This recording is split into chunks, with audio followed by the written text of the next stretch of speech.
Hello and welcome to The Habit Architect. I'm your host, Michael Cups. It's great to see you again this week. I'm really excited about this week's guest. Fiona Ross is joining us, and she's the Queen of Kings, and she's going to tell you what that means as we get through the conversation. But I'm really thrilled to see you here. Just a quick reminder, this podcast is brought to you by Time Bandit. You can go find all the details on the app and the book and the coaching services at timebandit.io.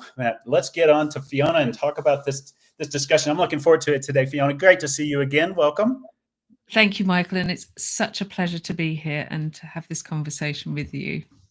Yes, thank you so much. Well, let's start by just talking about your business and what you do, and then we'll go from there, I think. Absolutely. So I'm going to address the Queen of Kings straight up, as you mentioned it. It was a title that was given to me by some clients I was working with in a workshop scenario, and we were looking at the masculine archetypes. And obviously, the archetype of the king is a very centered and desirable archetype for the masculine. And one at the end of the program, one of them said, "But you are the Queen of Kings," and I thought, "Oh, that's got a certain ring to it." And it kind of stuck after that, and then I finally embraced it. But yeah, so I work with men. I'm a men's coach, which is quite unusual as a woman to be a men's coach. But actually, there's something very beautiful about the masculine and the feminine, and that blend together. And I bring just the right amount of feminine to their masculine, and miracles occur. Most of my clients are C-suite leaders, so senior leaders in the corporate world mostly. Some entrepreneurs, some innovators, and great thinkers. Right. And the coaching that we do is really centered around who they're being presently and who they need to be to create the next part of their lives. Right. And we work on all different areas of their lives because it's the same man showing up at home and at work. It might look like different men, but it's actually the same human being that's showing up in all areas of life. And, I think we've all in the coaching world heard the "how you do one thing is how you do everything" phrase. That really speaks to what you're creating is coming from a sense of who you are. Yes, and it's hard in this busy world to sometimes slow down and actually think about that, right? Because we tend to be in a culture of just do the next thing, and as opposed to kind of addressing it. What led you to this? What was your journey to be a coach in this specific field? And how did you get here, I guess, is the question. How did I get here? So I've been in personal development for a long time. I think my first coaching qualification was in 2010. But I also did a qualification in hypnosis. So I started I had a hypnosis and hypnotherapy practice, which was an in-person local business, which did very well. And then I trained to be a women's coach. And it was in the organization that I trained with that I was struck by men need this. Right now, it's so important for everyone that men become whole, happy, and complete in who they are. Yeah. Because the future of our world really depends on everyone being empowered in a whole, happy, and complete way, and that what has been working for men in the past is no longer relevant or useful. Yeah. Yes, absolutely. And a lot of men are struggling, and I use that word carefully, but they are struggling to know where they fit. Yeah. And there's a narrative that they don't. that is very unhealthy. And so we need it's a very important it's a very important inquiry for men to do of who am I, and what is my role and purpose, because Right. it's vital for humanity. Yeah. Yeah. And you're right. There is a narrative out there. And I'm not suggesting it's not warranted, but it does make men question, what is their role today as everybody else is lifted up and roles in the workplace change and the home change and things like that. There is, we were brought up a certain way, and we want to respect the new landscape, and sometimes respecting that landscape is not kind of doing the thing that you would normally do, or maybe not addressing the specific particular skills you have to lend to that situation, right? And you might be, Right. and then instead of saying anything, you'd say nothing, right, or something Right. like that. Is that fair? And yeah, and that's an interesting point, because when we look at the king archetype, in balance, the king is such a powerful archetype. He serves his realm, and he is served by his realm. He's this level and wise bringer of structure and holder of the vision, and people go to him for sanction, and they go to him to be seen. But Yeah. when the archetype of the king is overexpressed, we see this tyrannical side, which is you'll do as I say. Yeah. Yeah. You'll do or off with your head, Yep. and that's not helpful. And that's kind of, we are seeing quite a lot of that in certain areas of let's say popular Yeah. influencers. You've seen the news in America lately, huh? Right. And then that on the underexpressed side of the king is abdication. It's like, it's almost freeze. That not my responsibility. I'm just going to be silent. I'm stepping away. Yeah. And neither of those extremes are useful. Yeah.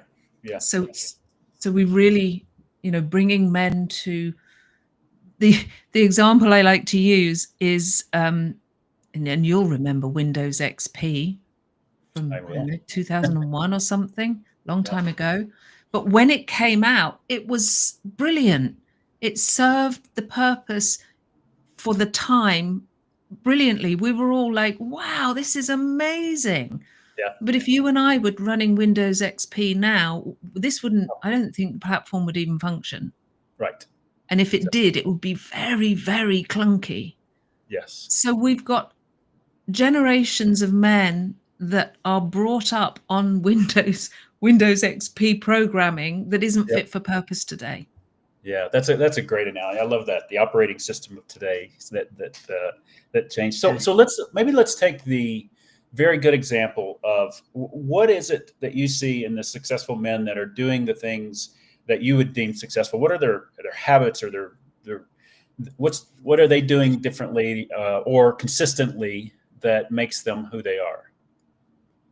In my experience, the ones that are navigating this well are men who are very connected at home.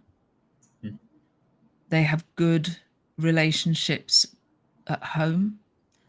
They are generally connected in their community and are giving in contributing in their community in some way, despite them holding high positions and, like yourself, traveling a lot. They prioritize that connection at home, that grounded space where they really can be them. They also look after their needs, their basic needs, the things that get them to okay. So they exercise and they eat well, and they try and avoid toxic substances and what have you, or excess, let's say, excess of those things. Sleep is important. And they have shaken off the idea that they've got all the answers and that they're right. Yeah. Yeah. They're curious. They include other people. They listen. They want to hear other people's opinions and their and thoughts, and they are open to not being right. Yeah. And that's an interesting thing that there's a lot of words thrown out these days, empathy, but the one that sticks a lot is people talking about emotional intelligence. And those last few traits you said are about listening, being curious, including people in the decision, or including them at least in the journey, so they learn along the way. And we know when we're around those people that do that, right? Because you feel different when you're with them, right? The bus ride is different, I guess I would say, as opposed to that one archetype that you mentioned, that is just, go do as I say kind of thing. And it's an interesting thing you mentioned about community, because that is something for me in particular. I kind of neglected that part of my life for a while, and it wasn't intentional. I didn't decide I don't want to be part of the community. I think that maybe I just weighted other things differently. And when you do reconnect with that community, you actually see the world and kind of through other people's eyes a little more. Does that make sense? Is that why you would say that the community is a big part of this? Yeah, I think community brings the sense of belonging, of meaning, and it doesn't matter how much you love your job, or you're in a corporate space, and the pressures of feeding the beast, profit, bottom line, all of that. Men get very distracted into that. There's a culture there that it's not a written culture. The amount of men that I speak to, that I spoke to a chap recently, lovely man, working 18 hours a day. And I looked at him and I said, you realize that's not sustainable, right? Yeah.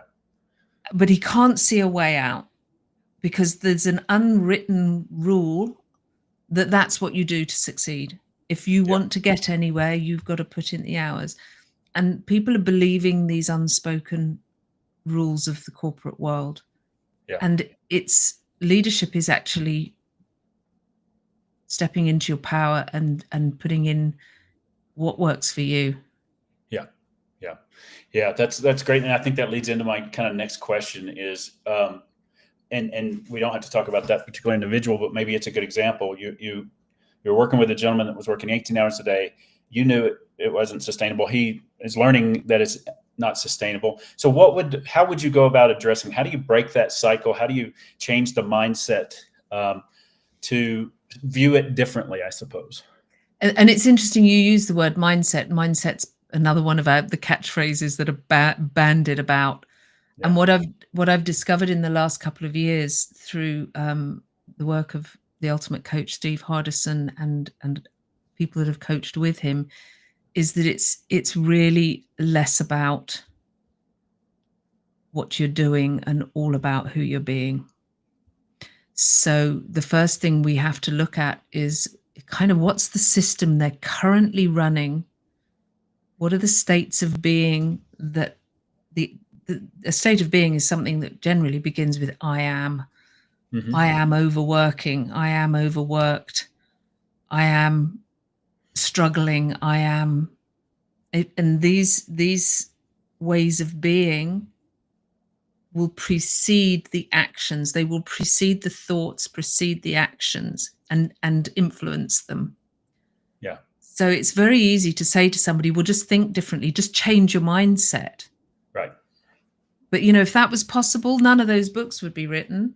That's and true. Nobody would have any problems, because we'd all just go, oh, well, I won't then. Yeah. I won't work late. Yeah. I won't eat all the ice cream. I won't have another drink. I won't, whatever it is. Yeah. So there's something that precedes the thinking, and that's who you're being. So if you want to get fit, you have to be someone who has the thoughts and actions to get fit. Yeah. You can't be a couch potato and get fit. Right. So it's shifting the focus upstream, and the mindset changes and the actions change on their own. Right. When you start looking at who you need to be to create the outcomes you want. Yeah, yeah, and I love that. That's an area that I delve into a lot with my customers as well. Um, I think it was James Clear in the book Atomic Habits that he had one. It was a simple thing. He basically said, if you're trying to quit drinking, you don't tell people you're going to stop drinking. You tell them you're not a drinker, right? And there's just that Right. subtle shift that says I'm not a drinker, as I'm opposed not to a drinker, right? yeah. And so, Yeah. and you can apply that in life. And when I talk to people about what are their values, and companies are the worst at this too, but they'll say, what are your values? And they'll say, well, family and, career, People. whatever. Right. And they'll list those. And I'm like, okay, that's good. Family. What does that mean though? What does that really mean to you? If family's your value, but yet you stop at the pub every night on the way home, you're putting the pub before your family, right? Or something like that, right? And so, and then what I try to do is get them to say, okay, let's take that value one step further. What does that mean to you? Why? And then the next thing is, what's the action that you would put to that value to actually live your life in that way? And I think that's what you're saying, but you're talking about it at the right scale. That is you change There's a lovely book that's been published recently by Steve Chandler and Trevor Timbeck called The Power of Systems. Mm. And in it, they speak to looking at that all our behaviors we're running a system. So it's let's take the psychology out of this. Let's take the self-beration and I'm such a klutz, I didn't do this and I don't know. And there must be something wrong with me if I can't lose weight, get fit, be a success, create money, hit my targets, whatever you want to put in there. And it's like, okay, so what's the system I'm running? Yeah. So if I want to get fit, what is my current system? Well, I sit on the sofa and I watch a movie every night and I get up late and that's not a system. The system you're running is getting you the perfect result that you're getting. Yeah. So it's it's a really nice way of really getting yourself a little bit out of the way. And James Clear again speaks to this. Like, if you want to go running every day, set yourself up to go running. Put your clothes out the night before. Start by just putting your running shoes on. Yeah. Exactly. You are more likely to go for a run with your running shoes on than you are not putting your running shoes on. Yeah. So it's breaking it down into these bite-sized pieces of a system and seeing where the system isn't working. Right. I put my running shoes on. But then I go in the kitchen and I get stuck in the fridge. So we've got to, all right. So put running shoes on. Don't go in the kitchen, go to the front door. Yep. Change the glitch, remove the bit that doesn't work. And you nudge yourself towards the outcomes you want. Yeah, exactly. And this is an extreme example, but my son is, he's out now, but he was a U.S. Marine. And it's interesting when they go to boot camp. And some people think it's really harsh and there's nothing easy about it, but they start on a system. They get up, they make their bed every day, they go for a run, they do, everything. And these are young men and women going through this process, and they probably are just thinking, well, they just want to beat us down or something like that. But when they get out of that 9 weeks or 6 weeks, I forget what the program was. Number one, my son looked like a completely different person. Right. But two, he was a different person because now he had a system of how he was going to react to his day. Right. Yeah. And what you're talking about is not that extreme. You don't have to go through a 9-week boot camp, but you are setting up a system for you to be that different person almost. Yeah. Right. Absolutely. Is that a fair analogy? Absolutely. Most of the successful men that you asked me about, they have a good morning routine that is consistent. They have a certain things that I think we'd call them non-negotiables. Right. And how you set yourself up is really important. Yeah, that is true. Yeah, that's a great way of thinking about it. When you're trying to change behavior, you also need to bring your set of non-negotiables into your awareness, right? Yeah, because it's so easy to fall back into what you used to. Yeah. And the thing that people do is they negotiate with themselves, and I can relate in my past to, you the alarm clock goes off. Oh, just another 5 minutes. Yeah. Just another, that's, you're Yeah. negotiating, not negotiating with anyone else. You're negotiating with yourself. So Yes. it's like, oh, I'm not going to eat chocolate. Oh, but actually I just want one. Nobody will know. Nobody would. If you just have one, nobody's going to. And you're this internal voice that tries to negotiate with you. Yeah. If you let that win, Yeah. then you, and when you come back to looking at who you're being, when you've consciously created who you want to be in the world, and you've done the inner work to ensure that those new states of being have a good chance of sticking and staying with you, you can iron out this inner negotiation, Yeah. because you've now got a set of I have a set of statements. I repeat them every morning and every evening. I speak them out loud. Yeah. I repeat them to my clients, and they're a place for me it reminds me of who I am, and it's a place to come from. So when I'm being this, the chances of me getting the outcome I'm looking for increase dramatically. Yeah. Yeah. That makes sense. So can you walk us through, maybe it's how you would approach a new customer, a new client that you are bringing on to your coaching, um, and this thinking differently to become something different. How do Yeah. you help them? Where are you nudging, or what are you helping? Are you just helping them understand what they want to be, and then how to get there? What's your exercise there? It all starts in conversation. Yeah. I spend quite a bit of time with a client before we actually work together, to build a relationship and for them to know if I'm the right coach for them. Yeah. I'm not your normal flavor of coach. I'm not going to come in with a Myers-Briggs or a, whatever it is, and have them fill out a form. They Yeah. are the course, they are the curriculum, they are the, Yep. I and like that. trusting that they know themselves. So we build a relationship first, and we look at what they want, and we look at the gap between, if nothing changes, if they keep going on the trajectory they're going on, and we look at what they actually want their life to look like, and Yeah. we look at that gap. Yep. So what needs to happen to get you from there to there? And a lot of it, especially when you're working with high achievers and people who have performed, you know, most of the men I work with, in fact, all of the men I work with are highly successful men. Right. Um, so what they've achieved already is great, but there's very often something underlying that isn't. So Yeah. that requires trust. That requires creating that relationship where what's on the surface is spoken about easily, and what's underneath takes a little more time sometimes.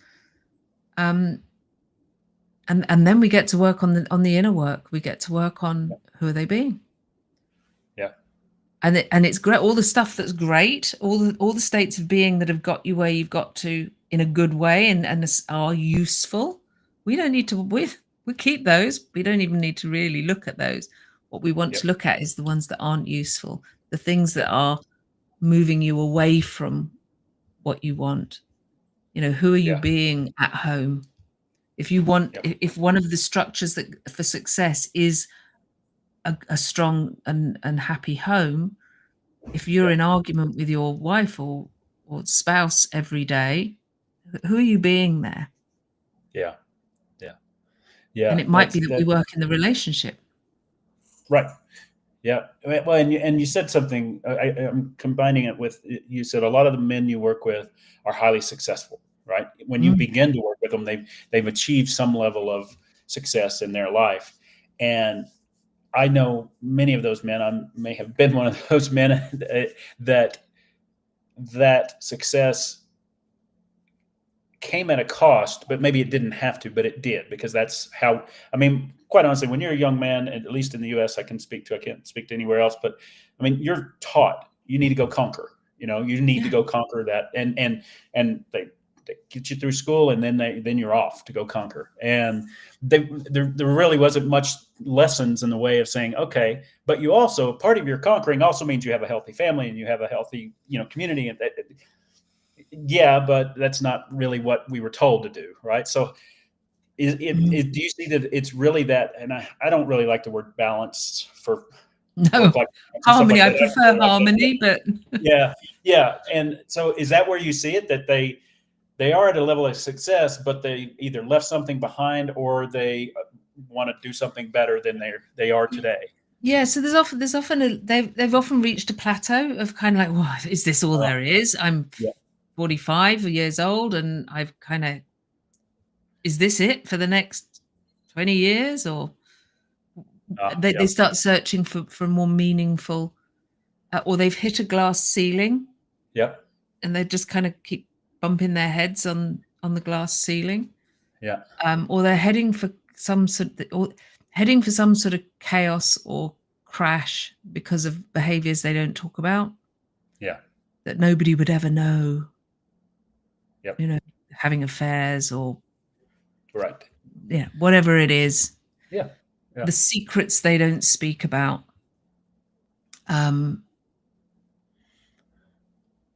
So Yeah. those become drains. They drain their energy. They start questioning, what's it all about? Is this all there is? Yeah. Great, I've got a beautiful house, got a gorgeous wife, I've got 2 kids, they're all going to great schools, and I'm miserable every Yeah. day. Exactly. Is what I hear. Absolutely. Yeah. Yeah, that's absolutely. And so I'm just curious, this just hit me. I wasn't planning to ask this question, but is your clientele, you mentioned 45, kind of that you hit a plateau, Yeah, but do probably you also most of work my with younger? clients. Do you also work with younger? I do occasionally, but generally I'd say the men I work with are between 40 and 55, probably. Yeah. 55 hoping to retire, Yeah. you know, Yep. and in their 40s getting to that Yeah. ceased role. How do I get there? How do I get there? Yeah. And getting the kids through school and college, and Right. and what Yeah. does that look like? And then who are my wife and I Exactly. when they've gone? Exactly. Yeah. What's that relationship look like? Yeah. I was just thinking that age group you described, there's a lot of big milestones that happen. Not that there are other milestones when you're younger, but those milestones actually, I don't know the word. I'm not sure the word, but they're breathing milestones, because something changes that reduces something in your life, like a kid going to college. Now they're out of the house, right? And I'm not saying it reduces your relationship, but it reduces something that you were involved with on a daily basis when they're in high school, for example. So I think something fundamentally changes. I mean, it fundamentally changes for women when they have children, but for men, there's something shifts. They become the father, they become the protector, they become the buck stops with me now. yeah, And it doesn't matter if their wives might even earn more than they do. But if you were to sit them down and say, okay, who's more likely to take 5 years out of their career, you or your wife? He'd be like, no, my wife can do that. I can't. yeah, I can't do that. So there's a responsibility that happens internally in the masculine when they have a family. yeah. And then they go into sacrifice. It's like I'm doing all this for the family. Can't you see I'm doing this for you? Yeah. But the family are going, we just want you at home sometimes. Yeah. Or when you are home, we want you to be present with us, Here. Yeah. Yeah. actually Yeah. here. Yeah, I can tell you, just because I guess part of me getting older is asking my friends more questions and exploring something that we wouldn't have explored in our 30s, or like your feelings, how are you feeling about things. And you're right, that's an interesting thing, that being present is a massive problem with men, and it may be with everybody else, but I mean, I hear that replayed over and over when I talk to just friends. Yeah. There's so many times, just little things they'll say, I wish I would have, Yeah. been somewhere or put the phone down in a hockey game or whatever it may have been. But there's a lot of, I guess they're regrets, right? So. It's interesting. I worked with a guy a couple of years ago. He was working for one of the large financial institutions companies. And he was high up in their structure. And we worked solely on presence. That was what he wanted to, we worked out in our conversations of presence. Yeah. So he'd come with my wife's telling me I'm not present at home. And then we looked at it across the board of his life. So are you saying you are present at work? And he was like, oh, no, I'm not. In fact, I'm not present anywhere not truly present anywhere in my life. Wow. And we were looking at being present and having presence. When you meet someone who has a presence, it's because they are present, because they're looking at you, they're engaged, they're listening, they are with you. Yeah. And we worked on that, and it was amazing. And at some point, he had one of his parents passed away, and we spoke afterwards, and he said, I just want to thank you for this, because I was present for my parent when they died, and through the sickness, and he said that's made all the difference. Yep, I could see that. Yeah, absolutely. Yeah, I mean, I'm reflecting on my own life, but I've got a grandson now, and he lives not necessarily close, and his parents are really busy, and there's sometimes I think, well, I'll just go get him, I'll just go grab him, and we'll go do something, but there's something sometimes that just holds us back from doing those things that we kind of think we should do, but you're right. That is a skill that everybody needs to learn, because and it's not about doing something with your grandson, it's about being with your grandson. He will remember the times when you were looking at leaves together. Yes. Yeah. Not going to the latest movie or it's the being he's going to remember. Yeah. It's so important, that is true. So that's very, very fascinating stuff, Fiona. I'm guessing you take on new clients. You work with individuals. It sounds like more than mostly I work with individuals, and sometimes they'll ask me to coach teams and other people in their organizations, but generally it's one-on-one. I work with clients across the globe. So I have clients obviously in the UK, I have clients in India, I have clients in the US. Not so much in Australia. The time difference is a little bit extreme for us on that one. Yeah. And how do people find you if they want to ask you generally questions? through LinkedIn? The platform I use professionally is LinkedIn. I find it a great platform for connecting with. So anybody listening should go find Fiona Ross on LinkedIn and follow, and get to know your content. Drop me a message, say hi. So let's start a conversation. That's where it all begins, is just having a conversation. And I'm happy to jump on a call with, I'm not going to sell you anything. We're just going to get to know each other first. And if it looks like I can help, and they want to be committed to the changes they want in their lives, then we talk about what a coaching agreement will look like. Got it. That's great. And how long have you been doing this? You'd mentioned a bit you were doing some coaching. Yeah. So my first coaching qualification was in end of 2010, beginning of 2011. So I've been in personal development quite a few years. And then coaching for men started, I launched it in February 2020, and then we went into lockdown in March. So that was quite an interesting, but it was good actually, because it transitioned everything onto online, which Yeah, opened my business to the global market. that's right. Yeah. And Yeah, I was gonna say my I could see clients are where that. busy guys, right? They don't have Yeah, time to be traveling an hour or 2 hours to yeah, London to see me, and then so yeah, actually it was great. yeah. So most of my work is done across a screen. Occasionally That's I do VIP days in person, and it depends where the client's coming yeah, from and yeah. where we can meet.